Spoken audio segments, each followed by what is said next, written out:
Hi hello friends, welcome back to our channel. இன்னைக்கு நாம பார்க்க போகிறது டிராகன் பால் சீசன் 9ல் episode 138 Shen man of mystery. So starting சீனில் நம்ம போன வாட்டியே போட்டி நடந்தது பார்த்தீங்களா, நம்ம கிர்லினுக்கும் ஜூனியருக்கும். இவங்க ரெண்டு பேரும் இப்போ எதுக்கு சண்டைக்காக ரெடி ஆகிட்டு இருக்க, சுற்றி உள்ளவங்க எல்லாம் பயத்திலேயே பார்த்துக்கிட்டு இருக்காங்க. இப்போ என்ன நடக்குமோங்கிற மாதிரி பார்த்துக்கிட்டு இருக்க. இந்த பக்கம் நம்ம டியான் என்ன பண்ணுறான், எனக்கு நல்லாவே தெரியுது, என்னோட மூணாவது கண்ணுக்கு அங்கே எதுக்க நிற்கிறவனோட ஆறா பயங்கரமாக தெரியுதுன்னு சொல்ல, நம்ம ஜூனியரோட சுற்றி ஒரு மிகப்பெரிய ஆறா இருக்குங்க. அந்த ஆறாவை அப்படியே ஃபீல் பண்ணுறாங்க. இப்போ இந்த பக்கம் நம்ம ஜூனியர் அப்படியே சிரிக்கிறான். சிரிச்சுக்கிட்டு உன் கதையை சீக்கிரமே முடிச்சிடும், உன்னை சின்ன பையன் சொன்னது தப்பு தான், இப்ப நான் யாருன்னு காட்டுறேங்கிற மாதிரி சொல்லிட்டு இருக்கேன். இந்த பக்கம் கிர்லினுக்கு பயங்கரமான கோபம், என்ன பார்த்து ஏன்டா சிரிக்கிற அப்படின்னு சொல்லி இங்கே இருந்து நம்ம கிர்லினு வேகமா குத்த வர இவன் என்ன பண்ணிடுறான், அப்படியே அவனோட துணி இருக்கும் பார்த்தீங்களா, நம்ம ஜூனியரை சுத்தி போட்டிருப்பான்னு அந்த துணியை அப்படியே வெளியில விட நம்ம கிர்லின் போட்டு அந்த துணியில குத்துறாங்க. அந்த துணி முழுக்க அடிபடுது, ஆனா அந்த துணிக்கு ஒண்ணுமே ஆகல. இவன் மேல ஒரு அடி கூட படல. நம்ம கிர்லின் சரமாரியா குத்துற எல்லா அடிகளுமே அந்த துணியில தாங்க விழுந்துகிட்டு இருக்கு.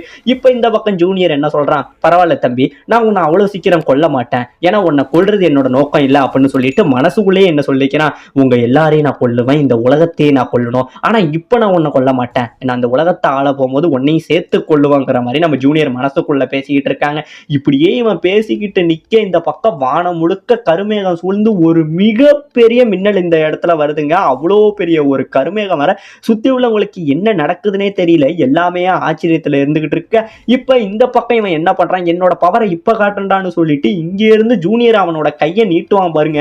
அவன் நிக்கிற இடத்துல இருந்து ரொம்ப தூரமா அந்த கையை நின்று நம்ம கிர்லினோட காலை பிடிச்சிடுங்க. அப்படியே அவன் காலை பிடிச்சி இங்கே இருந்து ஒரு அடி ஒன்று அடிப்பான் பாருங்க. அந்த பயங்கரமான குத்துல இங்கே இருந்து கிர்லின் பறந்து வெளியில போயிடுவான். இப்படியே வெளியில போறவன் தோக்கதான் போறான்னு பார்த்தா அங்கே இருந்து ரிட்டன் திரும்பிக்கிட்டு இங்கே இருந்து இவனை ஏர்ல உதைக்க வர டக்குன்னு நம்ம ஜூனியர் அவனை ஒரு உதைச்சு வானத்தை நோக்கி பறக்க விட்டுருவாங்க. வானத்தை நோக்கி பறந்த நம்ம கிர்லின் இப்ப என்ன பண்றான், இதுதான் என்னோட கடைசி ஆயுதம், இதை பயன்படுத்தி இவன் கதையை எப்படியாச்சும் முடிக்கணும் அப்படின்னு சொல்லிட்டு கமேகா அப்படின்னு சொல்லி அவனோட பவர்ல ஒரு அடி அடிப்பான் பாருங்க. அடிச்சதுக்கு அப்புறம் தாங்க தெரியும் அடிபட்டது நம்ம ஜூனியருக்கு இல்ல, அவன் வந்து இமேஜ் டெக்னிக்கை யூஸ் பண்ணியிருப்பான். அதனால அவனோட இமேஜ் டெக்னிக் தான் அடி விழுந்திருக்கும். இவன் அப்படியே பாத்தீங்கன்னா நம்ம கிர்லினுக்கு பின்னாடி வந்துருவான். உடனே அவங்க ஃப்ரெண்ட்ஸ் எல்லாம் கிர்லின் உன் பின்னாடி இருக்கான் பாத்துக்க அப்படின்னு சொல்ல, திடீர்னு பின்னாடி வந்தவன் என்ன பண்ணுவான், அப்படியே நம்ம கிர்லினோட தலையில ஒரு அடி அடிப்பான் பாருங்க. அடிபட்ட கிர்லின் அப்படியே கீழே ஃபோர்ஸா வந்து ஸ்டேஜ்ல விழுந்துறவும் செய்யறாங்க. அப்படியே கிர்லின் ஸ்டேஜில் விழுந்து மயக்கம் போட்டு விழ நம்ம பிக்கலோ அப்படியே கீழே வந்து அப்படியே ஹாப்பியா ஒரு கர்வத்தோட ஒரு சிரிப்பை சிரிச்சுக்கிட்டு நிற்கிறாங்க. இந்த பக்கம் கிர்லின் அடிபட்டதோட மறுபடியும் முயற்சியை விடாம அப்படியே எழுந்திருச்சு வருவாங்க. அப்படியே எழுந்திருச்சு வந்தவனால சுத்தமாவே எழுந்திருக்க முடியல, அந்த அளவுக்கு அடி எடுத்திருக்கான். அப்படியே மறுபடியும் கீழே உட்காந்துடுறான். பரவாயில்ல, என்னோட தோல்வியை நான் இந்த இடத்துல ஒத்துக்கிறேன் அப்படின்னு சொல்லி இந்த போட்டியில அவனோட தோல்வியை ஒத்துக்கிட்டு ஜூனியர் இந்த இடத்துல ஜெயிக்கவும் செய்யறாங்க. ஜூனியர் ஜெயிக்க இந்த பக்கம் நம்ம கோகு இருக்கான் பார்த்தீங்களா, அங்கே இருந்து ஓடி வந்து நம்ம கிர்லினை தூக்குவாங்க. பரவாயில்ல, உன்னால முடிஞ்ச நீ எல்லாத்தையுமே ட்ரை பண்ண, இந்த போட்டியை நல்லாவே நீ கண்டினியூ பண்ணுன அப்படிங்கிற மாதிரி சொல்ல, நம்ம கிர்லின் ஒன்னே இருந்தாலும் என்னால் இந்த போட்டியில ஜெயிக்க முடியல அப்படின்னு சொல்ல, அதெல்லாம் பரவாயில்லவா பார்த்துக்கலாங்கிற மாதிரி இந்த இடத்துல அப்படியே கோகு தூக்கிக்கிட்டு போவாங்க. அப்படியே போக இந்த பக்கம் நம்ம மாஸ்டர் ரோஷியை காட்ட, பரவாயில்ல கிர்லின், நீ முன்னைய விட ரொம்பவே ஸ்ட்ராங் ஆகிட்ட, நல்லாவும் வளர்ந்துட்ட அப்படின்னு சொல்லி நம்ம கிர்லின் ஸ்டார்டிங்ல நம்ம மாஸ்டர் கிட்ட வந்தது, நான் இது மாதிரி தூரத்துல இருந்து வந்திருக்கேன்னு சொல்லி ட்ரைனிங் எடுத்தது எல்லாத்தையும் நம்ம கிர்லினை பத்தி நம்ம மாஸ்டர் யோசிச்சுக்கிட்டு இருப்பாங்க. இந்த பக்கம் நம்ம புல்மா அப்படியே அழுதுகிட்டே, பரவாயில்ல கிர்லின், நீ எப்பயோ இந்த போட்டியில ஜெயிச்சிட்ட அப்படிங்கிற மாதிரி நம்ம புல்மாவையா ஆறுதல் படுத்திப்பாங்க. இப்போ இந்த பக்கம் நம்ம ஜூனியர் இருக்கான் பார்த்தீங்களா, அவனுக்கு திடீர்னு ஒரு பயம் வருது. எனக்கே இந்த பயம் வருது, ஏன்னா இப்போ நம்ம கிர்லின் ஒருத்தவனையே இவன் ரொம்ப நேரம் தண்ணி காமிச்சிட்டான் பார்த்தீங்களா நம்ம ஜூனியருக்கு, அதனால இந்த உலகத்தை ஜெயிக்கிறது அவ்வளோ ஈஸியா இருக்காது போலயே, இவன் ஒருத்தவனே நமக்கு கஷ்டம் கொடுக்கும் போது இன்னும் எவ்வளவு பேர் இவன மாதிரி இருக்காங்களேன்னு சொல்லி முதல் முறையா நம்ம ஜூனியருக்கு வந்து கொஞ்சம் பயமுமே ஏற்படுதுங்க. இப்போ இந்த பக்கம் இவங்களோட போட்டி எல்லாம் முடிய ஸ்டேஜ் எல்லாத்தையும் உடஞ்சதெல்லாம் ஃபிக்ஸ் பண்ணிடுறாங்க. இப்படி பண்ண இப்போ 4வது போட்டிக்கான அனௌன்ஸ்மெண்ட் வருது. அடுத்த போட்டி ரெடியாக இந்த பக்கம் யமச்சா இருக்கான் பார்த்தீங்களா, அவன் கொஞ்சமா குனிஞ்சு நிமிந்து வார்ம் அப் பண்ணிக்கிட்டு இருக்காங்க. இந்த பக்கம் அடுத்த போட்டிக்காக நம்ம ஹீரோ இருக்காரு, அவர் இங்கே இருந்து வந்துகிட்டு இருக்காருங்க. அவர் வந்துகிட்டு இருக்க சுத்தி உள்ள எல்லாரும் அவரை பார்த்தாலே ஆச்சரியமா வராங்க. ஏன்னா அவரை பத்தி தான் தெரியுமே, சரியான காமெடி பீஸ். அவரை பார்த்துட்டு எல்லாரும் ஆச்சரியப்பட்டுக்கிட்டு இருக்க நம்ம கிர்லின் என்ன சொல்றான், எம்ஜா நீ ரொம்ப அதிர்ஷ்டசாலிடா, உங்ககிட்ட போட்டி போடுறவன் பார்த்தீங்கன்னா ரொம்ப இழிச்சவாயனா இருப்பா போல, இவனெல்லாம் ஈஸியா ஜெயிச்சிருவா, உனக்கு மட்டும் எப்படிதான் லக்கு கிடைக்குதோங்கிற நம்ம கிர்லின் சொல்ல, அதெல்லாம் இல்லை, நான் போய் இவர் கதையை பார்த்துக்கிறேங்கிற மாதிரி நம்ம யமச்சா வராங்க. இப்போ உள்ள வந்து நம்ம ஹீரோ சண்டை போடுறவங்களுக்கு நம்ம எப்பயுமே மரியாதை கொடுக்கணும் அப்படின்னு சொல்லிட்டு ஹீரோ அப்படியே கையெடுத்து கும்பிடுறாங்க. இதை பார்த்தோன்னே இந்த பக்கம் நம்ம யாஜிரோபி, நீங்க நினைக்கிற மாதிரி அவர் சாதாரண ஆள் இல்லை, நானும் இவனை இப்படிதான் நினைச்சேன், ஆனா அவனுக்குள்ள அபாரமான சக்தி இருக்குன்னு சொல்லி நம்ம யாஜிரோபி அப்படியே நினைச்சுக்கிட்டு இருக்காங்க. இப்போ இந்த பக்கம் இவங்க 2 பேருக்கும் இடையில போட்டி ஸ்டார்ட் ஆக இவரோட இந்த மூவ்மெண்ட், அதாவது ஃபைட்டிங்காக ஒரு பொசிஷன்ல நம்ம ஹீரோ நிக்க, இதை பார்த்தோன்னே நம்ம யமச்சா சொல்றான். ஒரே சிரிப்பா சிரிக்கிறாங்க. சரிப்பா, நீனே என்னோட ஃபர்ஸ்ட் அட்டாக் பண்ணு, நான் உனக்கு அந்த வாய்ப்பை கொடுத்துட்றேன், உன்னால முடிஞ்சதை நீ பண்ணுங்கிற மாதிரி நம்ம யமச்சா சொல்லிடுறாங்க. இப்போ இவரு உடனே என்னது நான் ஃபர்ஸ்ட் அட்டாக், ரொம்பவே தேங்க்ஸுங்க அப்படிங்கிற மாதிரி நம்ம ஹீரோ சொல்றாருங்க. இப்போ இந்த பக்கம் கோகு என்ன பண்றாரு, அவர் அப்படியே முறைச்சு பாக்குறாரு. இதை பார்த்தோடனே நம்ம கிரில்லினுக்கு ஆச்சரியம். ஏன் கோகு அவர் அப்படி பாக்குற, அவர்கிட்ட நீ ஏதாச்சும் ஃபீல் பண்றியா அப்படின்னு கேட்க, இல்ல எனக்கு தெரிஞ்சு இவர் சாதாரண ஆளு மாதிரி தெரியல, இவர்கிட்ட வேற ஏதோ ஒரு விஷயம் இருக்குங்கிற மாதிரி நம்ம கோகு அப்படியே பார்த்துக்கிட்டு இருக்காங்க. இந்த பக்கம் நம்ம ஹீரோ இருக்காரு பார்த்தீங்களா, அவரு சண்டை போட சொன்னா குரங்கு எப்படி தவி தவி குதிச்சுக்கிட்டு இருக்குமோ அந்த குரங்கு மாதிரி இதுக்கும் அதுக்குமா குதிச்சுக்கிட்டு இருக்காருங்க. இதெல்லாம் பண்ணிக்கிட்டு இருக்க சுத்தி உள்ளவங்க எல்லாரும் பார்த்து இவங்களை சிரிச்சுக்கிட்டு இருக்க, இங்கே இருந்து ஓடி வந்து நம்ம யமச்சாவை அடிக்க வருவாரு பாருங்க. டக்குன்னு நம்ம யமச்சா வந்து டாட்ஜ் ஆயிடுவாருங்க.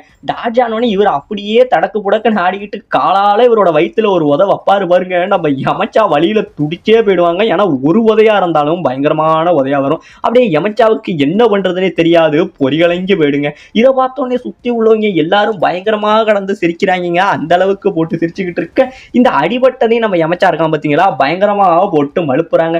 ஏய் பரவாயில்ல பரவாயில்ல பரவாயில்ல, எனக்கு ஒன்றும் ஆகலை, நான் இதெல்லாம் வந்து சும்மா சாதாரணமாக தான் பண்ணிக்கிட்டு இருக்கேன் அப்படிங்கிற மாதிரி சொல்ல, இப்போ என்ன சொல்றான், பரவாயில்ல இந்த அட்டாக்கை நான் சீக்கிரமே முடிச்சாகணும் அப்படிங்கிற மாதிரி நம்ம யமச்சா யோசிச்சுக்கிட்டு இருக்காங்க. இப்போ மறுபடியும் 2 பேரும் சண்டைக்கு தயாராக, இப்போ நம்ம யமச்சா என்ன பண்றான், இங்கே இருந்து உதைக்க வர இவர் என்ன பண்றாரு, இங்க இருந்து அடிக்க போனவர் டக்குன்னு தலையை குனிஞ்சிடுறாருங்க. தலையை குனிஞ்சவர் டக்குன்னு தலையை நிமிர, நம்ம யமச்சாவோட மெயின் பாயிண்ட்ல இவரோட தலை ஒரு அடி அடிக்கும் பாருங்க. அப்படியே மனுஷனுக்கு பொறிகலங்கி பூமியே அதிர்ந்து ஒரு மிகப்பெரிய டார்க் ஹோல் அவர் கண்ணுல பார்த்தா இப்படி இருக்கும், அந்த அளவுல கலங்கி போயிடுவாருங்க மனுஷன். அவருக்கு அந்த இடத்துல அடிபட்டோன்னு என்ன பண்றதுனே தெரியாம வழியில துடிச்சுக்கிட்டு இருக்க, சுத்தி உள்ளவங்க எல்லாரும் பயங்கரமாக கடந்து சிரிக்கிறாங்க. ஆனா நம்ம யமச்சா மட்டும் வழியில துடிச்சுக்கினே இருப்பான். இப்போ சுத்தி உள்ள மக்கள் இதை பார்த்துட்டு இன்னும் குலுங்கி குலுங்கி வேற சிரிக்கிறாங்க. ஏன்னா இந்த அளவுக்கு ஒரு ஃபன்னான சண்டை நாங்க பார்த்ததே இல்லைங்கிற மாதிரி சிரிச்சுக்கிட்டு இருக்க, ஆனா நம்ம கோகுக்கு மட்டும் தெரியுது இவன் சாதாரண ஆள் இல்லை, இவங்ககிட்ட ஏதோ ஒரு விஷயம் இருக்குங்கிற மாதிரி ஆச்சரியமா பார்த்துக்கிட்டு இருக்காங்க. இப்ப சுத்தி உள்ள நம்ம அம்பையர் சொல்றாரு, என்னதான் யமச்சாவுக்கு இவர் தெரியாம இதை பண்ணியிருந்தாலும் அவரும் சண்டை போட்டுக்கிட்டு இருக்காரு, நம்ம எல்லாம் அவரை பார்த்து சிரிக்கிறதை விட அவருக்கு கொஞ்சம் கைத்தட்டி நம்ம உற்சாகப்படுத்துவோம்னு சொல்ல, மக்கள் எல்லாருமே நம்ம ஹீரோவுக்கு கைத்தட்டி உற்சாகப்படுத்திட்டு இருக்காங்க. இப்ப நம்ம ஹீரோ சொல்றாரு, என்ன மன்னிச்சிருங்க, நான் ஏதோ தெரியாம இப்படி பண்ணிட்டேங்கிற மாதிரி மறுபடியும் அப்பாவி மாதிரி பேச, நம்ம யமச்சா சொல்றான், பரவாயில்ல எனக்கு அதை ஒன்றும் அந்த அளவுக்கு வலிக்கலைங்கிற மாதிரி மறுபடியும் மழுப்பிக்கிட்டு இருக்க, இப்பதாங்க அவர் சொல்றாரு, இப்ப நம்மளும் உண்மையான போட்டி ஆடுவோம், என்ன சாதாரணமா நினைச்சிட்டியா, என்னால இந்த போட்டியில ஜெயிக்க முடியும் அப்படின்னு நம்ம ஹீரோ சொல்ல, என்னது இந்த போட்டியில நீ என்ன ஜெயிச்சிருவியா, சும்மா லூஸ்தனமா பேசிட்டு இருக்க, உன்னையெல்லாம் ஈஸியாவே நான் தோக்கடிச்சிருவேன் அப்படின்னு நம்ம யமச்சா சொல்ல, என்னாலையும் இந்த போட்டியில ஜெயிக்க முடியும், நான் யாருன்னு உனக்கு காட்டுறேன், இப்ப என்னோட போட்டியை நான் ஆரம்பிக்கிறேன் அப்படின்னு இந்த இடத்துல ஹீரோ சொல்லிட்டு என்ன பண்றாரு, இப்ப இங்கே இருந்து அவர் போட்டிக்கு ரெடியா கண்ணிமைக்கிற நேரத்துல இங்கே இருந்து வேகமா வந்து நம்ம யமச்சாவுக்கு ஒரே ஒரு குத்து தாங்க வைப்பாரு. அடிச்சோடனே இங்கே இருந்து யமச்சா கீழே விழுந்து மூஞ்சு முறலாம் ரத்தம் வந்து எழுந்திருப்பாங்க.